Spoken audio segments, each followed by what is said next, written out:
حضرت آپ نے بہت کچھ دیکھا دنیا میں، اقتدار بھی دیکھا، جمال سے تو آپ فیض یاب ہیں ہی، جلال بھی دیکھا.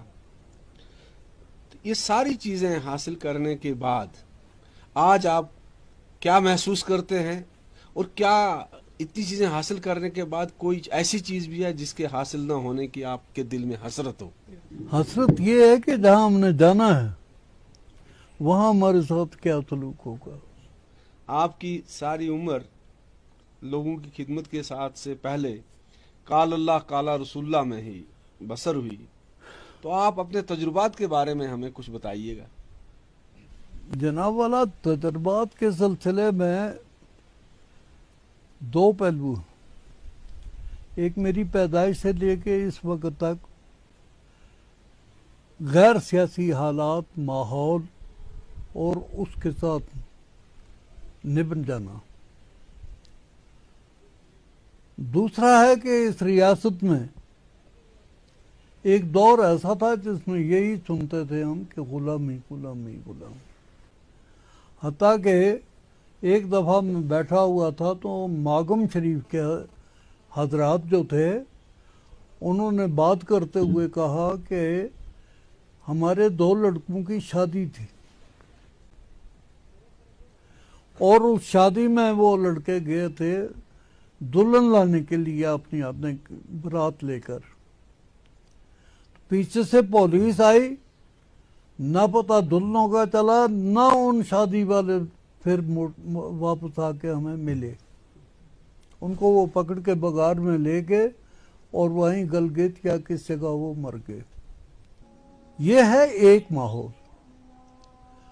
دوسرا ہے کہ ہماری یہ جو ریاست ہے تجارت کے لحاظ سے یہ ایک منڈی تھی. جھارکھنڈ سے اس کی تجارت ہوتی تھی، پشاور سے اس کی تجارت ہوتی تھی، راولپنڈی سے اس کی تجارت ہوتی تھی، جموں سے، سیالکوٹ سے، ان جگہوں سے اس کی تجارت ہوتی تھی. اس کاروبار میں سیاست کا آفتاب طلوع ہوا. جب ہوا تو ہر آدمی نے یہ محسوس کیا کہ یہ سیاست ہمیں کسی کنارے پر لگائے گی. تو میں آپ یہاں ہم سے جتنے بھی بیٹھے ہوئے ہیں تعریف کریں تو وہ کر سکتے ہیں، کیونکہ یہ ہمارا پیشہ ہے، یہ استاد نے سکھایا ہوا ہے، یہ استاد نے سکھایا ہوا ہے. لیکن حقیقت یہ ہے کہ ہم بٹ کے ہمارے تفرقے ہو گئے، اور جب ہمارے تفرقے ہو گئے ہیں تو میں آپ کو نہیں پہچان سکتا، مجھے شبہ ہے. آپ ان کو نہیں پہچان سکتے، ان پر شبہ ہے. تو نگری میری حکم سجندہ، حکم آپ نے آئے کس سگے فریادی جائیے، کریے نیاؤ ستم دا. اس سے پہلے میں کلچرل اکیڈمی اور دوردرشن کا شکریہ ادا کرتا ہوں کہ آپ نے ہمیں یہ اتنا حسین موقع دیا، اور اس حسین منظر میں ہم حضرت بابا جی کے ساتھ ہم کلام ہیں. اور میں سماجی اعتبار سے آپ سے کچھ سوال پوچھنا چاہتا تھا. آپ نے خود ہی اس میں سیاست لائی اور میرے لیے آسان ہو گیا مسئلہ. تو میں جب آپ نے یہ بات کی کہ یارکند کے ذریعے سلک روٹ کے ساتھ 1930 تک ہمارا کاروبار چلتا رہا، بلکہ 1948 تک بھی چلتا رہا، تو آپ کو کیا لگتا ہے کہ اب ہم اس کو کس طرح سے دوبارہ، آپ کو لگتا ہے کہ یہ لوگ جو ہیں جو آپس میں بچھڑے ہوئے لوگ ہیں اور آپس میں ان کی خواہشیں بھی ہیں کہ وہ ملیں، تو آپ کو کیا لگتا ہے کہ اس کے لیے کیا کیا جائے اور کیا ہونا چاہیے؟ جہاں تک آپ کے سوال کا جواب ہے، اگر ہم منظم نہ ہو جائیں، ہم ایک قائد کو تسلیم نہ کر لیں، ہمارا ایک امام نہ ہو جائے، یہ نماز پڑھی نہیں جاتی. تو قائد کون ہے آج کی ڈیٹ میں؟ جی، قائد کون ہے آج کی ڈیٹ میں، آپ کو کیا لگتا ہے؟ اس وقت کون ہے؟ یہ جو بھی ہیں یہ سارے میرے بچے ہیں. جو حقیقت ہے، جس کو آپ بھی جانتے ہیں، میں بھی جانتا ہوں، دیہاتی بھی جانتا ہے، شہری بھی جانتا ہے، اس وقت ہم کس کو قائد کہیں گے؟ جموں والے کچھ کہتے ہیں، پنچھ والے کچھ کہتے ہیں، اور کشمیر میں 3 پارٹیاں ہیں جو کچھ کہتی ہیں، ہم سنتے ہی ہیں، وہ کہتے ہیں ہم یہ کر دیں گے وہ کر دیں گے، آج کون کرتا؟ 47 تو پہلے جڑی پوزیشن تھی روڈ کی اس علاقہ کی سری نگر کی، اس ویلے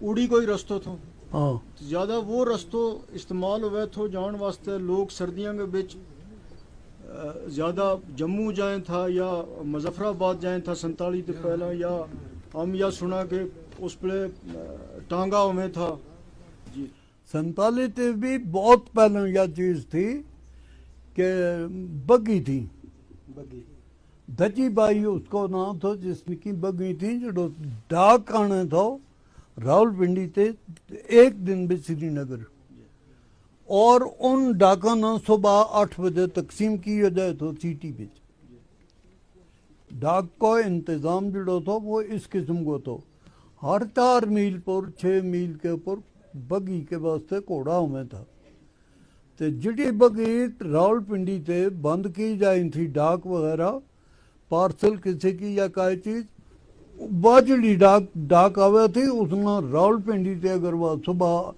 5 بجے چلے تھی تو دیگر نہ 5 بجے میرا گدلا کے بعد کھولی جائے تھی، وہ انتظام وہ تھا۔ جی البتہ جس حد تک اس کو تو سوال ہے کہ قرض کے تھو، سود در سود کے تھو، اس سلسلہ کے بچ غریب پٹے جا رہے ہو تو امیر لوٹ رہے ہو تو، اور وہ لوگ تھا جڑا بڑا شاطر تھا چلاک تھا سارا کچھ تو، چنانچہ سری نگر کے بچ سب سے زیادہ اس رول نہ ادا کرنے والا پنڈت،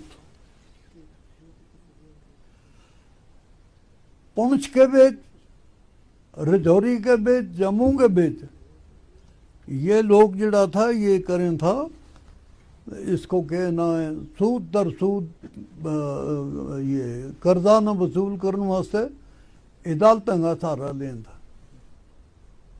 اور کڑوکیں تھیں۔ چنانچہ میرے کولیں میں شیر کہ اس کا جس وقت شور اٹھے ہو تو بابا صاحب انہوں نے ہی تو دے گیا رجوری کے بیچ، انہوں نے اس جگہ جس وقت 20,000 آدمی کا مجمع میں تقریر کرتا مکے ہو کہ خبردار آج تو بیچے کسی نے سود دی ہو، سود کا بھی نہیں پتہ لگا تو وہ بھی نہیں لگا، یہ اس طرح کا واقعہ ایکسیڈنٹ تھا۔